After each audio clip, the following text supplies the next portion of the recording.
اللهم صل على محمد وعلى ال محمد كما صليت على ابراهيم وعلى ال ابراهيم انك حميد مجيد.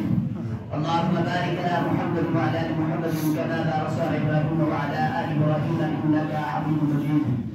اللهم صل على سيدنا محمد وعلى ال سيدنا محمد واصحاب سيدنا محمد وبارك وسلم عليه. الحمد لله رب العالمين والصلاة والسلام على سيد الأنبياء والمرسلين وعلى آله وأصحابه أجمعين. أما بعد، أرسله بالحق بشيرا ونذيرا وداعيا إلى الله بإذنه وسراجا منيرا. فقد قال الله تبارك وتعالى في الكلام المجيد والفرقان الحميد: أعوذ بالله من الشيطان الرجيم، بسم الله الرحمن الرحيم. وأقيموا الصلاة وآتوا الزكاة وأقرضوا الله قرضا حسنا وما تقدموا لأنفسكم من خير تجدوه عند الله هو خيرا وأعظم أجرا واستغفروا الله إن الله غفور رحيم.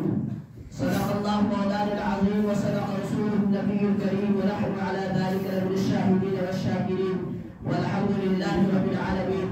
قال النبي صلى الله عليه وسلم: بلغوا عني ولو آية أو كما قال عليه الصلاة والسلام.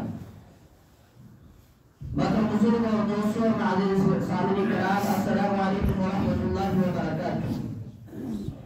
اللہ رب العزت کا بحمد فضل کرم احسان شکر جس رب الجلال نے اس پرفتن دور کے اندر، اس بے گزرے دور کے اندر ہمیں یہ توفیق عطا فرمائی کہ ہم سب اس کے اس پاگھر کے اندر حاضر ہوئے۔ اللہ سے دعا کریں اللہ ہماری حاضری کو بہت قبول فرمائے، ہمارے لیے دنیا کے اندر ہدایت کا اور آخرت کے اندر نجات کا، بخشش کا، مغفرت کا ذریعہ بنائے۔ مزید اللہ کے فضل کرم یہ بھی ہے ہمارے اوپر کہ اس رب ذوالجلال نے ہم سب کو ماہ صیام یعنی رمضان المبارک جیسا بابرکت مہینہ عطا کیا۔ محترم بزرگوں، یہ وہ مہینہ ہے جس مہینے کے پہلے عشرے کے بارے میں میرے اور آپ کے رہبر حضرت محمد عربی صلی اللہ علیہ وسلم نے ارشاد فرمایا: افضلہ رحمہ، یعنی رمضان مبارک کا جو پہلا عشرہ ہے، جو پہلے 10 دن ہیں، وہ کس کے ہیں؟ رحمت کے ہیں۔ اور دوسرے عشرے کے بارے میں فرمایا اوسطہ مغفرہ، دوسرا عشرہ جو ہے وہ مغفرت کا ہے۔ اب رحمت والا عشرہ ہماری زندگی سے چلا گیا، مغفرت واسطہ عشرہ اس وقت چل رہا ہے، یعنی دوسرا عشرہ۔ میں اور آپ جو مرضی ہے کر لیں، جتنا زور ہے لگا لیں، الٹے بھی لٹکتے رہے، یہ 10 دن جو گزر گئے یا مغفرت کے دن جو اس وقت گزر رہے ہیں، کیا یہ ہماری زندگی کے اندر واپس آئیں گے؟ نہیں آ سکتی۔ تو بزرگوں، جو دن بچے ہیں، جتنا وقت بچا ہے، اس وقت کی ہم قدر کریں اور خوب بڑھ چڑھ کر رمضان المبارک استقبال کریں اور رمضان المبارک کے اندر اپنے رب کو منائیں، اپنے رب کے ساتھ صلح کریں۔ محترم بزرگوں، رمضان المبارک کے اندر اس وقت رحمتوں کا، برکتوں کا نزول موسلا دار بارش کی طرح ہو رہا ہے، جو گنہگار بندوں کے گناہوں کو دھو کر پاک و صاف کر رہا ہے، اور بندے بھی اللہ کی رحمت سے فائدہ اٹھا رہے ہیں۔ محترم بزرگوں، عام طور پر دیکھا گیا کہ ہمارے اس ملک کے اندر، یہ باقی جگہ بھی، باقی مہینوں کے مقابلے میں رمضان المبارک کے اندر بڑھ چڑھ کر لوگ زکوٰۃ ادا کرتے ہیں۔ آج جمعۃ المبارک کا موقع ہے اور میں آپ کے سامنے 2 چیزوں کو ذکر کروں گا۔ ایک چیز ہے زکوٰۃ اور دوسری چیز ہے اعتکاف، کیونکہ آئندہ جمعہ بعد میں آئے گا، اعتکاف پہلے شروع ہو جائے گا، اس لیے اعتکاف کو بھی آج آپ کے سامنے عرض کریں گے۔ تو بزرگوں، باقی مہینوں کے مقابلے میں رمضان المبارک کے اندر لوگ بڑھ چڑھ کر زکوٰۃ ادا کرتے ہیں۔ ان کا خیال یہ ہوتا ہے، ان کی نیت یہ ہوتی ہے کہ باقی مہینوں سے زیادہ ثواب ملتا ہے رمضان المبارک کے اندر اللہ کے راستے کے اندر خرچ کرنے کا۔ ماشاءاللہ، زبردست سوچ، زبردست خیال، زبردست ارادے کہ بے شک رمضان المبارک کے اندر اعمال کا جو اجر و ثواب ہے وہ 70 گنا کر دیا جاتا ہے۔ حضرت سلمان فارسی رضی اللہ تعالیٰ عنہ سے ایک روایت مروی ہے کہ آپ صلی اللہ علیہ وسلم نے ارشاد فرمایا رمضان المبارک کے اندر جو شخص اللہ کا قرب حاصل کرنے کے لیے ایک غیر فرض یعنی نفل کو ادا کرتا ہے ویسے ہے گویا جیسے اس نے غیر رمضان المبارک کے اندر کیا کیا جی فرض کو ادا کیا اور جس نے رمضان المبارک کے اندر فرض کو ادا کیا گویا ایسا ہے جیسے اس نے غیر رمضان کے اندر 70 فرضوں کو ادا کیا اب 70 فرضوں کا ثواب کتنا ہے یہ تو اللہ جانتا ہے اب اگر بندہ اس رمضان المبارک کے اندر فرض ادا کرتا ہے اس کو 70 فرضوں کے برابر ثواب دیا جائے گا اب جو اس وقت زکات ادا کی جا رہی ہے رمضان المبارک کے اندر وہ غیر فرض ہے یا فرض عین ہے فرض عین ہے وہ غیر فرض نہیں ہے وہ نفلی نہیں ہے وہ فرض عین ہے تو گویا جو بندہ رمضان المبارک کے اندر زکات ادا کرے گا اللہ اس کو 70 گنا زیادہ دے گا 70 وہ ایسا ہے جیسے اس نے 70 کیا کیا فرض ادا کر دیا غیر رمضان المبارک کے اندر اب فرضوں کا 70 فرضوں کا ثواب کتنا ہے اللہ ہی بہتر جانتا ہے ہم اس کی توفیق سے اس کے کرم سے اتنا جانتے ہیں اس کی ہدایت سے اتنا جانتے ہیں کہ اعمال کے اندر اگر سب سے زیادہ کسی اعمال کی اہمیت ہے عبادات کے اندر اگر سب سے زیادہ کسی کا اجر و ثواب ملتا ہے تو وہ فرض عبادت کا ملتا ہے آپ صلی اللہ علیہ وسلم کا پیغام 2 الفاظوں سے مرکب ہے 2 الفاظوں سے ذرا غور فرمائے ایک اللہ کا حق ایک بندوں کا حق ایک کس کا حق اللہ کا حق اور ایک بندوں کا حق اللہ کا حق نماز بندوں کا حق زکات جس طرح آپ صلی اللہ علیہ وسلم دنیا والوں سے چھپ کر یکسوئی اختیار کر کے غار ہرا کے اندر عبادت کے اندر مصروف ہوا کرتے تھے نماز ادا کیا کرتے تھے ٹھیک اسی طریقے سے آپ صلی اللہ علیہ وسلم بے بس بے کس لاچار لوگوں کی دستگیری زکات ادا کر کے کیا کرتے تھے تو آپ صلی اللہ علیہ وسلم کا پیغام 2 لفظوں سے مرکب ایک اللہ کا حق ایک بندوں کا حق اللہ کا حق نماز ہے بندوں کا حق زکات ہے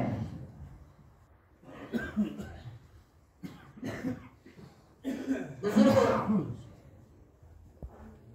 پہلی قوموں پر بھی جو ہے زکات فرض تھی اور امت محمدیہ پر بھی زکات فرض ہے ایسا نہیں ہے کہ ہم پر فرض ہے ان پر فرض تھی ہم پر بھی فرض ہے تمام آسمانی کتابوں کے اندر اس کا ذکر آیا ہے بنی اسرائیل کا تذکرہ کرتے ہوئے اللہ رب العزت ارشاد فرماتے ہیں اقیموا الصلاۃ وآتوا الزکاۃ ہم نے ان سے عہد لیا تھا کہ تم نماز کی پابندی کرنا یعنی نماز ادا کرنا اور زکات ادا کرتے رہنا حضرت اسماعیل علیہ السلام کا تذکرہ کرتے ہوئے ارشاد فرمایا ہے قرآن مجید کے اندر آتا ہے کہ اللہ کے نبی صلی اللہ علیہ وسلم سے خطاب ہوا اے میرے محبوب صلی اللہ علیہ وسلم آپ اسماعیل علیہ السلام کا تذکرہ قرآن مجید کے اندر پڑھیں وہ ہمارے سچے نبی تھے وعدے کے پابند تھے وہ لوگوں کو نماز ادا کرنے اور زکات ادا کرنے کی تاکید فرمایا کرتے تھے اور ہمارے بڑے ہی پسندیدہ بندے تھے حضرت عیسیٰ علیہ السلام فرماتے ہیں کہ اللہ رب العزت نے مجھے ساری زندگی نماز ادا کرنے اور زکات ادا کرنے کی تاکید فرمائی ہے یعنی ساری زندگی میں نے کیا کرنا ہے نماز پڑھنی اور زکات ادا کرنی ہے بزرگوں باقی مہینوں کے مقابلے میں رمضان المبارک کے اندر اعمال کرنے کا اجر و ثواب جو ہے وہ 70 گنا بڑھا دیا جاتا ہے اس لیے رمضان المبارک کے اندر خوب اعمال جمع کرے خوب اعمال کمائے خوب عبادت کرے خوب اللہ رب العزت کو بنائے کیونکہ جو برکتیں رمضان میں حاصل ہوں گی وہ رمضان مبارک گزرنے کے بعد ہمیں حاصل نہیں ہوں گی جو رحمتیں رمضان مبارک کے اندر اتر رہی ہیں وہ رمضان مبارک گزر جانے کے بعد ہمیں وہ نصیب نہیں ہوگی اور جو وقت ہمیں اس وقت ملا ہے اس وقت میسر ہے کیا پتہ وہ وقت ہمیں دوبارہ نصیب ہو یا ہم قبر کے اندر جا چکے ہوں اس لیے جو وقت ملا ہے جو باقی ہے چند سانسیں ہیں چند منٹ ہے، چند گھنٹے ہیں، چند ہفتے ہیں، چند مہینے ہیں یا چند سال ہیں، کسی کو خبر نہیں ہے۔ لہذا جو دن بچے ہیں، جو ایام بچے ہیں، جو وقت بچا ہے، اس کو ہم غنیمت جانیں اور اپنے روح رب کو بنائیں۔ سب سے بد نصیب انسان وہ ہے جسے رمضان المبارک کے اندر بھی اللہ عبادت کی توفیق نہیں دے رہا۔ اور میں نے پچھلے جمعہ کو آپ کے سامنے مولانا ابو کلام آزاد کا فرمان سنایا تھا کہ وہ فرماتے ہیں کہ رمضان المبارک کے اندر جتنا زیادہ انسان عبادت کرے گا، جتنا زیادہ اعمال جمع کرے گا، جتنا زیادہ رب کو منائے گا، اتنا ہی زیادہ اللہ غیر رمضان کے اندر اس کو عبادت کی توفیق دے گا۔ اور بندہ جتنا رمضان مبارک کی بے قدری کرے گا، رمضان مبارک کے اندر عبادت سے دور رہے گا، رب کو نہیں منائے گا، عبادت نہیں کرے گا، اعمال جمع نہیں کرے گا، وہ فرماتے ہیں اتنا ہی زیادہ اللہ اس کو غیر رمضان کے اندر عبادت سے محروم رکھے گا۔ اس لیے یہ سیزن ہے نیکی حاصل کرنے کا۔ یہ اللہ نے ہمیں وقت دیا ہے، اس کو ہم نے غنیمت جاننا ہے اور وقت کی قدر کرتے ہوئے آگے چلنا ہے۔ وہ انگریزی کا ایک محاورہ ہے، آپ نے پڑھا ہوگا کہ وقت کسی کا انتظار نہیں کرتا۔ وقت نہیں انتظار کرنا، ہم نے وقت کا انتظار کرنا ہے۔ وقت نے آج تک جب سے دنیا بنی ہے تب سے لے کر آج جمعہ المبارک کے موقع تک کسی کا انتظار نہیں کیا، اور یہاں سے لے کر قیامت کی صبح تک بھی کسی کا انتظار نہیں کرے گا۔ ہم نے اس کا انتظار کرنا ہے، ہم نے وقت کی پابندی کرنی ہے، ہم نے وقت کی قدر کرنی ہے، ہم نے اپنے روح رب کو منانا ہے۔ آپ دیکھیں دنیا کے اندر کیا کیا حالات ہیں، کیسے کیسے حالات۔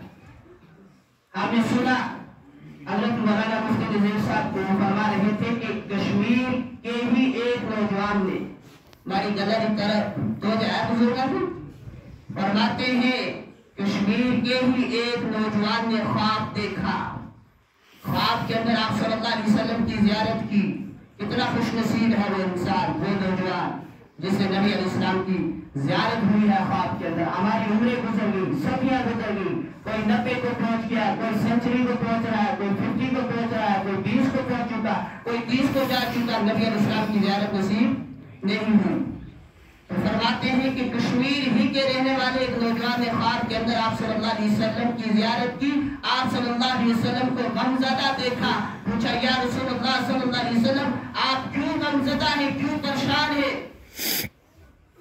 آپ صلی اللہ علیہ وسلم نے ارشاد فرمایا، خواب کے اندر اس سے فرمایا نوجوان سے کہ کشمیر کے نوجوان بچے اور بچیوں نے مجھے زخمی کر دیا، میں اس لیے پریشان ہوں، اس لیے غمزدہ ہوں کہ کشمیر کے نوجوان لڑکوں اور لڑکیوں نے مجھے زخمی کر دیا، میرا سینہ چھلی کر دیا، میں اس لیے غمزدہ ہوں۔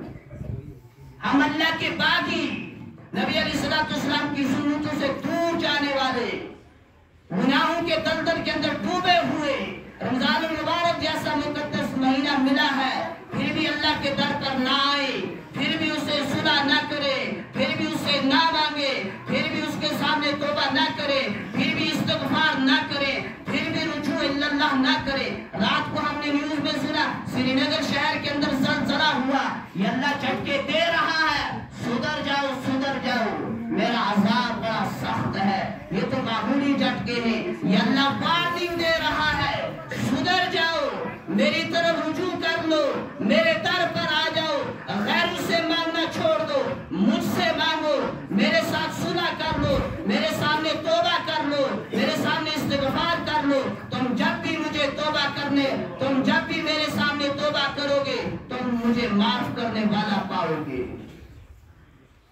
تو فرمایا میں اس لیے پریشان ہوں کہ کشمیر کے نوجوان لڑکے اور لڑکیوں نے مجھے زخمی کر، کتنے گناہ ہیں معاشرے کے اندر، آپ اندازہ کریں۔ اور سب سے زیادہ گن تو سوشل میڈیا نے مچا دی، جو غلط استعمال کرتے ہیں واللہ عالم، جو صحیح استعمال کرتے ہیں وہ تو نہیں، وہ تو فائدہ حاصل کر رہے، لیکن جو غلط استعمال کرتے ہیں سب سے زیادہ تباہی انہوں نے مچا دی۔ اور ایک نوجوان اور ایک مسلمان، ایک ایمان والا، ایک ایمان والی گناہ کر کے فخر کرتا ہے۔ فرمایا ایمان والے کی اور منافق کی مثال کیا ہے؟ ایمان والے سے جب گناہ سرزد ہو جاتا ہے، اس کو ایسا لگتا ہے کہ میرے اوپر ایک بہت بڑا پہاڑ آ چکا ہے، ایک چٹان آ چکی ہے، اگر میں توبہ نہیں کروں گا یہ میرے اوپر گرے گی، مجھے کچل دے گی۔ لیکن منافق کے بارے میں فرمایا منافق وہ ہے جب اس سے گناہ سرزد ہو جاتا ہے اس کو ایسا لگتا ہے جیسے اس کے جسم کے اوپر مکھی بیٹھی ہے، معمولی اشارے سے وہ اڑا دے گا۔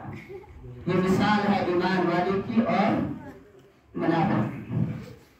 اب ایک انسان اپنی جگہ اندازہ کر لے، اگر گناہ کرنے کے بعد، گناہ سے پہلے گناہ کرنے کے بعد اس کو ڈر خدا کا محسوس نہیں ہوتا، وہ توبہ نہیں کرتا، وہ رجوع اللہ نہیں ہوتا، وہ اللہ کے در پر نہیں آتا، وہ اللہ سے نہیں مانگتا، وہ توبہ نہیں کرتا، وہ استغفار نہیں کرتا، تو پھر وہ سوچ لے کہ میں ایمان والا نہیں ہوں، میں منافق ہوں۔ پھر انسان اپنے آپ کو خود سوچ لے میں کس کیٹیگری کا ہوں، میں کہاں کھڑا ہوں۔ تو بزرگوں میں عرض یہ کر رہا تھا اللہ حفاظت فرمائے ہماری گناہوں سے، اللہ حفاظت فرمائے۔ جو ان دلدل کے اندر ڈوب چکے ہیں اللہ ان کو اپنی طرف آنے کی توفیق نصیب فرمائے، اللہ ان کو رجوع کرنے کی اپنی طرف توفیق نصیب فرمائے۔ ہم جو بچے ہیں اللہ ہمیں ایمان پر استقامت نصیب فرمائے، ہماری گناہوں سے حفاظت فرمائے۔ تو میں یہ عرض کر رہا تھا کہ معاشرے کے اندر اگر آپ دیکھیں گے، جائزہ لگائیں گے تو بہت سارے گناہ ہیں، اور کرنے والا غیر ایمان والا نہیں ہے، ایمان والا ہے۔ اور حالت یہ پہنچی ہے ایک ایمان والا دوسرے ایمان والے کو دعوت دینے سے ڈر رہا ہے کہ میں اس کو کہوں گا کہ یہ بری چیز ہے تو پتہ نہیں آگے سے مجھے کیا جواب دے گا۔ تو میں یہ عرض کر رہا تھا کہ رمضان اس کے زکوٰۃ جو ہے یہ پہلی قوموں پر بھی فرض تھی اور رمضان مبارک کے اندر بھی اس کی امت مسلمہ پر بھی فرض ہے۔ آسمانی تمام کتابوں کے اندر اس کا تذکرہ ملتا ہے۔ زکوٰۃ کے لغوی معنی ہیں طہارت کے، قد افلح من تزکا وحلالا من لدن وزکاۃ۔ زکوٰۃ کو زکوٰۃ اس لیے کہا جاتا ہے کہ زکوٰۃ مال کے بڑھانے کا سبب ہے، اور دنیا کے اندر بہت بڑا ایک طبقہ ایسا بھی ہے جو باوجود استطاعت کے، باوجود طاقت کے، باوجود اللہ نے اس کو دیا ہے وہ زکوٰۃ نہیں دیتا، اور یہ خیال رکھ کر بیٹھا ہوا ہے کہ اگر میں زکوٰۃ دوں گا تو میرا مال کم ہو جائے گا۔ عقل یہ کہتی ہے آپ 100 روپے میں سے 2.5 روپے اگر اللہ کے راستے کے اندر دے دو گے تو 57.5 آپ کے پاس بچ جائیں گے، لیکن عشق یہ کہتا ہے کہ آپ 100 روپے میں سے 2.5 روپے اللہ کے راستے کے اندر اگر دے دو گے اللہ آپ کو وہ برکت دے گا جو خرچ نہ کرنے والے کو حاصل نہیں ہوتی۔ تو بہت بڑا طبقہ ایسا بھی ہے جس کا یہ خیال ہے مال لگانے سے مال کم ہو جاتا ہے، لیکن حقیقت میں اللہ کے راستے کے اندر اللہ کا دیا ہوا مال خرچ کرنے سے اللہ اس مال کے اندر برکت ہی برکت کر دیتا ہے، اور جو یہ برکت اور یہ مزے اور یہ لطف اور یہ لذت وہی حضرات حاصل کرتے ہیں، وہی محسوس کرتے ہیں جو اللہ کا دیا ہوا مال اللہ کے راستے کے اندر خرچ کرتے ہیں۔ اور آپ سماعت کرتے جائیں اور دل کے اندر ایک چیز بٹھا لے اور لکھ کر لے جائے، اللہ کا صحیح معلوم ہے نیک بندہ بننے کے لیے 2 باتوں کا ہونا نہایت ہی ضروری ہے۔ اب 2 باتیں یہ کون سی ہیں ذرا توجہ فرمائیں۔ پہلی بات کہ انسان کا اپنے خالق کے ساتھ، اپنے مالک کے ساتھ، اپنے پیدا کرنے کے والے کے ساتھ گہرا ربط ہو، گہرا تعلق ہو، گہرا واسطہ ہو، اور دوسری چیز اللہ کی مخلوق کے ساتھ بھی گہرا ربط ہو، گہرا تعلق ہو، گہرا واسطہ ہو۔ اب اللہ رب العزت اپنے ساتھ گہرا تعلق جوڑنے کے لیے، اپنے ساتھ گہرا ربط قائم کرنے کے لیے کس چیز کا حکم دیتے ہیں؟ فرماتے ہیں اقیم الصلاۃ۔ صلاح عربی میں نمازہ کو آختم، اقیم الصلاۃ تئی اذانہ میں چاہتے ہیں حیال الصلاۃ آگے چھو نماز دو، حیال الفلاح آگے چھو فلاح کے لیے کامیابی کو آگے چھو فلاح دو۔ مگر ہم نماز کو چھوڑ کر دکانداری کے اندر، کسی اور چیز کے اندر، کسی اور دنیاوی چیز کے اندر کامیابی ڈھونڈتے ہیں۔ ان کے اندر کامیابی نہیں ہے، کامیابی دین کے اندر ہے، کامیابی اللہ کے حکم کو پورا کرنے کے اندر ہے، کامیابی نبی علیہ السلام کی مبارک طریقے کے مطابق زندگی گزارنے کے اندر ہے۔ تو اللہ رب العزت اپنے ساتھ تعلق جوڑنے کے لیے فرماتے ہیں اقیم الصلاۃ، یعنی نماز ادا کرو، اور بندوں کے ساتھ تعلق جوڑنے کے لیے، بندوں کی ہمدردی کرنے کے لیے، بندوں کی امداد کرنے کے لیے، بندوں کی مدد کرنے کے لیے، بندوں کی معاونت کرنے کے لیے اور بندوں کے ساتھ باہمی ہمدردی پیدا کرنے کے لیے فرماتے ہیں وَآتُوا الزَّکَاۃَ، اپنے ساتھ تعلق قائم کرنے کے لیے اقیموا الصلاۃ، اور بندوں کے ساتھ ہمدردی کرنے کے لیے، ان کی مدد کرنے کے لیے، ان کی معاونت کرنے کے لیے، ان کی امداد کرنے کے لیے حکم دیا وَآتُوا الزَّکَاۃَ، یعنی زکات ادا کرو۔ قرآن مجید کے اندر جہاں آپ کو اقیموا الصلاۃ کے الفاظ ملیں گے، ساتھ ہی وَآتُوا الزَّکَاۃ کے الفاظ بھی ملیں گے، جو نماز کی اہمیت کو واضح کرنے کے ساتھ ساتھ زکات کی اہمیت کو بھی واضح کرتے ہیں۔ فرمایا یار پارے کے اندر خذ من اموالہم صدقۃ تطہرہم وتزکیہم بہا وصلی علیہم، آپ صلی اللہ علیہ وسلم سے فرمایا گیا آپ ان کے مالوں سے زکات دیجئے اور ان کے مالوں کو پاک کیجئے، یعنی پتہ یہ چلا جو اللہ کا دیا ہوا مال اللہ کے راستے کے اندر دیتا ہے وہ اس کے مال کو پاک کرنے کا سبب بنتا ہے، اس کے مال کے اندر برکت پیدا کرنے کا سبب بنتا ہے۔ فرمایا آپ ان کے مالوں سے زکات دیجئے اور ان کے مالوں کو پاک کیجئے اور ان کے لیے دعا دیجئے اور ان کو دعا دیجئے۔ دوسری جگہ فرمایا فَإِن تَابُوا وَأَقَامُوا الصَّلَاةَ وَآتُوا الزَّکَاةَ فَخَلُّوا سَبِیلَهُمْ، اگر یہ نماز توبہ کر لے، اصلاح کر لے اور نماز کی پابندی کرنے لگ جائے اور زکات ادا کرنے لگ جائے تو ان کا راستہ چھوڑ دو۔ بزرگوں قرآن مجید کے اندر بہت سارے مقامات پر اللہ رب العزت جہاں اقیموا الصلاۃ فرماتے ہیں ساتھ میں وآتوا الزکاۃ فرماتے ہیں، جو نماز کی اہمیت کو واضح کرنے کے ساتھ ساتھ زکات کی اہمیت کو بھی واضح کرتا ہے۔ اب بزرگوں دنیا کے اندر اور احادیث کے اندر دیکھیں گے، اب آپ قرآن سے ہٹ کر احادیث کے اوپر آ جائیں، حدیث کے اوپر نظر ڈالیں۔ جب بھی آپ صلی اللہ علیہ وسلم سے کوئی احکام دریافت کرتا کوئی انسان تو آپ صلی اللہ علیہ وسلم اس کو نماز کے ساتھ ساتھ زکات ادا کرنے کا حکم دیتے، اور سن 9 ہجری کو حضرت معاذ رضی اللہ تعالیٰ عنہ کو جب اسلام کا داعی بنا کر آپ صلی اللہ علیہ وسلم نے یمن بھیجا تو آپ صلی اللہ علیہ وسلم نے اسلام کے فرائض کی کچھ یوں ترغیب بتائی۔ فرمایا اولاً توحید کی دعوت دینا، یعنی کہنا کہ نماز ادا کرنا، اور ثانیاً ان سے یہ کہنا کہ جو مال اللہ نے تم کو دیا ہے اس پر زکات بھی مقرر کی گئی ہے، لہذا اللہ کے دیے ہوئے مال سے زکات بھی ادا کرو۔ اب قرآن کی روشنی کے اندر، احادیث کی روشنی کے اندر آپ کے سامنے زکات کے فضائل آ چکے۔ اب زکات کے فضائل آئے زکات ادا کرنے پر، اب زکات نہ ادا کرنے والوں کے لیے قرآن مجید کے اندر کیا کہ وعیدات آئی ہیں، ان کو بھی سماعت کرتے جائیں۔ فرمایا والذین یکنزون الذهب والفضة ولا ينفقونها في سبيل الله فبشرهم بعذاب علیم، جو سونے اور چاندی کو اپنے لیے گاڑ کر رکھتے ہیں، یعنی اپنی ذات کے لیے رکھتے ہیں، اللہ کی راہ کے اندر خرچ نہیں کرتے، غریبوں کی مدد نہیں کرتے، مدارس مساجد کی امداد نہیں کرتے، غریب بندوں کو نہیں دیتے، فرمایا ان کو دردناک عذاب کی خوشخبری سنا دیجیے۔ اور اس کے بعد جو آیت آ رہی ہے بزرگوں، اگر اس آیت کے معنی ہمیں پتہ چل جائے، اس کا مطلب پتہ چل جائے، اس آیت کی تفسیر ہمیں پتہ چل جائے تو یقیناً یہ بات کہہ سکتے ہیں کہ ہمارا حال بھی ابو بکر، عمر، عثمان، علی اور عمر بن عبد العزیز کی طرح ہو جائے گا کہ جب ان کے پاس 1 دینار ہوتا تھا یہ اس کو اپنے پاس رکھ کر نہیں سویا کرتے تھے، جب تک اس 1 دینار کو، اس 1 درہم کو اللہ کے راستے کے اندر خرچ نہیں کرتے تھے یہ حضرات، تب تک ان حضرات کو نیند نہیں آیا کرتی تھی۔ آیت ہے یوم یحمى علیہا فی نار جہنم فتقوی بہا جباہہم وجنوبہم وظہورہم ھذا ما کنزتم لانفسکم فذوقوا ما کنتم تکنزون، کہ قیامت کے دن ان کے اس مال سے جہنم کی آگ کو تیز کیا جائے گا۔ آگے ہی اتنی تیز ہے کہ ہماری آگ جو ہم چولہے کے اندر جلاتے ہیں اس آگ سے کتنی مرتبہ پناہ مانگی ہے جی؟ 70 مرتبہ۔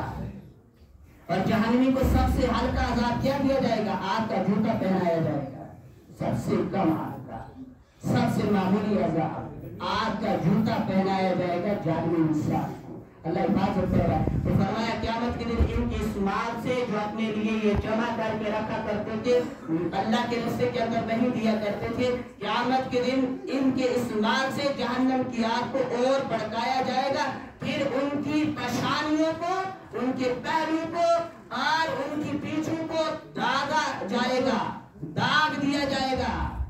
اب حضرات مفسرین فرماتے ہیں تو جسم کے تو بہت سارے اعضاء ہیں, پارٹس آف باڈی بہت سارے ہیں, لیکن تین ہی چیزوں کو خاص کیوں کیا گیا؟ پیشانی کو, پہلو کو اور اس کی کمر کو. کیوں اس کو خاص کیا گیا؟ وہ اس لیے کہ جب ایک انسان کو جس نے اللہ نے اس کو دیا ہوا ہے, جس انسان کو وہ جب بخیل, وہ کنجوس, جب وہ اللہ کے راستے کے اندر نہیں دیتا, تو جب زکات کے طلبگار, زکات مانگنے والے, زکات کی طلب کرنے والے لوگ اس کے پاس اس سے مانگنے کے لیے آتے ہیں, ان کو دیکھ کر سب سے پہلے انسان کی کہاں بن پڑتا ہے جی؟ متھدا. کسی کو دیکھ کر جب دیکھنا ہے ایک انسان آ رہے ہیں مدارس والے رسید لے کر چندے کے لیے, پہلا کتا بارتا سی متھدا, اور خیال ہوگا شاید نعوذ باللہ مانگنے والے آ کے, کیا کرنے والے؟ مانگنے والے آ کے. یہ نہیں پتا کہ آپ ہی کیوں پریشان کرنے آ رہے ہیں کہ آپ کا مال صحیح جگہ لگانے کے لیے آ رہے ہیں. تو فرمایا سب سے پہلے ان کو دیکھ کر اس کے ماتھے پر بن پڑے گا. پھر جب وہ سوچے گا کہ اب یہ میری جان نہیں چھوڑ رہا, دوسری طرف مڑے گا, پھر وہاں بھی جائے گا تو پھر اس کی طرف سے پیٹ کاٹ لے گا. تو فرمایا اس کی یہ تین چیزیں خاص ہیں, ان کو داغا جائے گا اس مال سے جو اللہ کے راستے کے اندر نہیں دیا کرتے تھے. تو یہاں میں ایک چیز یہ عرض کروں گا کہ آپ کو تو پتا ہے اڑی تحصیل بنیاد 12 مہینہ تک شاید علم میں ہوگا کہ کہاں کہاں مدارس ہیں, ٹھیک پتا ہوگا انشاءاللہ.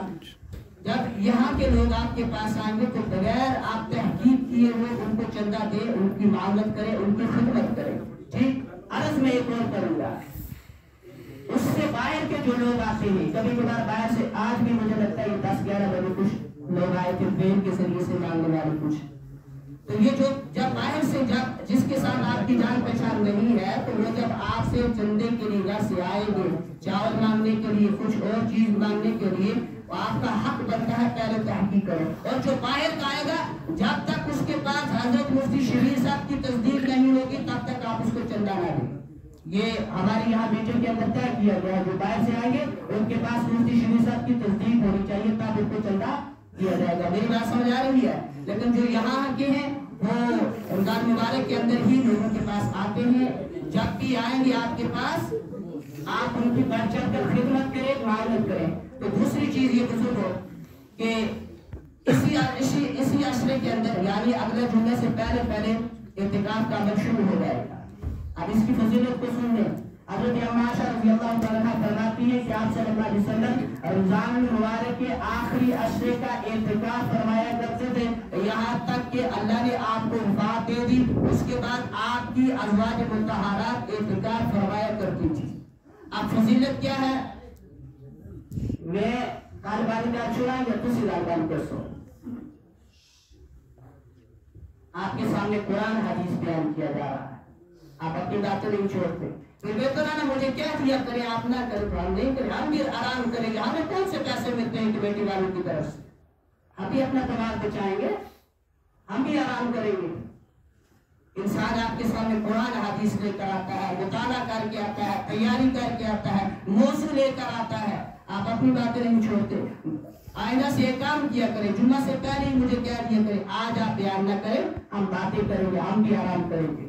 ہمیں کون سے پیسے دیے جا رہے ہیں, ہمیں کون سا اکاؤنٹ ڈالا جائے گا؟ ہم تو آپ کی اصلاح کے لیے, اپنی اصلاح کے لیے, اللہ کی رضا کے لیے بولتے ہیں. تنہا مجھے وہی ملتی ہے جو کمیٹی دیتی ہے, وہ بھی کبھی کبھی نہیں ملتی.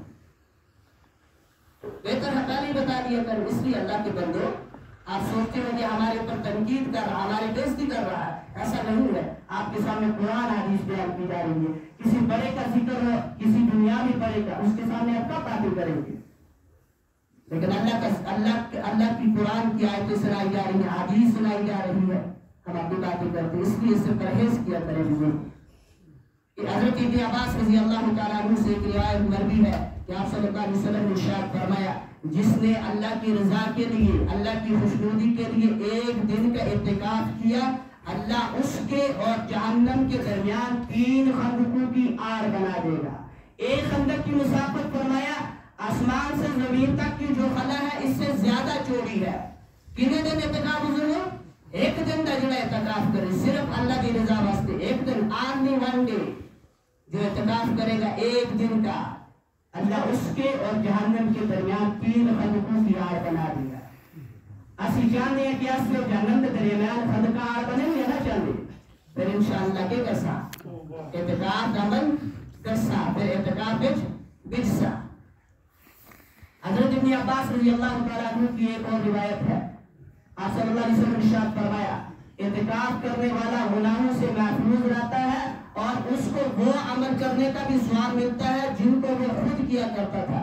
اس حدیث سے پتہ چلتا ہے اعتکاف کرنے کے 2 فائدے ہیں. پہلا فائدہ کہ انسان جتنے دن اعتکاف کرے گا 10 دن اعتکاف کرے گا 1 عشرہ اعتکاف کے اندر بیٹھے گا وہ 1 عشرہ گناہوں سے محفوظ رہے گا. اور دوسرا فائدہ کہ انسان باہر جا کر جو اعمال کیا کرتا تھا مثلا بیمار کی عیادت کے لیے جاتا تھا جنازے کے اندر شرکت کر رہا تھا غریب غربا کی امداد کرتا تھا علماء کی نیک لوگوں کی مجالس کے اندر جایا کرتا تھا تو یہ اعمال یعنی اعتکاف کے اندر بیٹھ کر کرے گا نہیں لیکن اللہ اس کو ویسا ہی ثواب عطا کرے گا. اور حدیث کے اندر آتا ہے مَنِ اعْتَكَفَ ایمانا واحتسابا غفر له ما تقدم من ذنبه جس نے اللہ کی خوشنودی کے لیے اللہ کی رضا کے لیے ایمان و احتساب کے ساتھ اعتکاف کیا اللہ اس کے پچھلے سارے گناہ معاف کر دے گا. اور ان گناہوں سے مراد گناہ صغیرہ ہیں کبیرہ گناہوں کے لیے معافی شرط ہے توبہ شرط ہے. لہذا جو اعتکاف کے اندر بیٹھیں گے اور پھر ایک سن کے جائیں اعتکاف سنت موقدہ علی الکفایہ ہے. سنت موقدہ علی الکفایہ ہے. ایک بھی بندہ بستی کی طرف سے اعتکاف کے اندر بیٹھے گا مسجد کے اندر بیٹھے گا سارے لوگوں کی طرف سے بستی والوں کی طرف سے سنت ادا ہوگی. اگر ایک بھی نہیں بیٹھے گا پھر ساری بستی ہونے وار ہے. بدنصیبی کی بات مسجدیں ہماری پھر بھی خالی رہ جاتی ہیں. ہم باہر کیا جائیں گراؤنڈ لیول پر بات کریں کوئی مسجدیں مساجد ایسی بھی ہوتی ہیں جہاں پر اعتکاف نہیں کیا جاتا. کیوں نہیں کیا جاتا؟ اگر ہمیں کوئی کہہ دے آپ 10 دن کے لیے ایک جگہ بیٹھ جاؤ آپ کو اتنے روپے دیے جائیں گے کیا انسان نہیں بیٹھے گا؟ ضرور بیٹھے گا. کیوں بیٹھے گا؟ کیونکہ نوٹوں کی اہمیت اس کے دل کے اندر ہے آباد کی اہمیت نہیں ہے. تب تک انسان آباد کرنے کے لیے کھڑا نہیں ہوگا جب تک انسان کو اس عمل کا ثواب نہیں پتا ہوگا کیا ہے اہمیت پتا نہیں ہوگی. اس کے بزرگوں اعتکاف کے اندر انشاءاللہ بیٹھیں گے کم سے کم آخری درجے میں یہ خیال کر کے جائیں یہ پختہ عزم ارادہ لے کر جائیں کہ ہماری کوئی بھی مسجد ایسی نہیں رہے گی جس کے اندر اعتکاف کرنے والا کوئی بھی نہیں ہوگا. ارادہ کرتے ہیں اعتکاف کے اندر بیٹھ جائیں. باہر رہیں گے تب بھی 10 دن گزر جائیں گے لیکن جو اندر رہ کر گزریں گے نا ان باہر والے دنوں میں اور ان دنوں میں بڑا فرق ہوگا. ان دنوں کے گزرنے کے بعد قیامت کے دن افسوس ہوگا لیکن جو وقت یہاں لگے گا اس کے بدلے میں اللہ مزے ہی مزے دے گا قیامت کے دن. تو انشاءاللہ ہم کیا کریں ایک تو بڑھ چڑھ کر زکات ادا کریں مدارس کا خیال رکھیں. مساجد کو تو زکات نہیں لگتی جو بھی مساجد کو دے گا اس کی نیت سے دے گا امداد کی نیت سے دے گا. جو مدارس کو دے گا زکات کی نیت سے دے گا زکات بھی لگتی ہے اس کو خیرات بھی لگتی ہے صدقہ بھی لگتا ہے نظر نیاز بھی لگتی ہے اور امداد بھی لگتی ہے. تو آپ کے سامنے رمضان مبارک کا مہینہ چل رہا ہے. اس مہینے کے اندر ہر جگہ سے آپ کے پاس آتے ہیں مدارس والے بڑھ چڑھ کر ان کا تعاون کریں.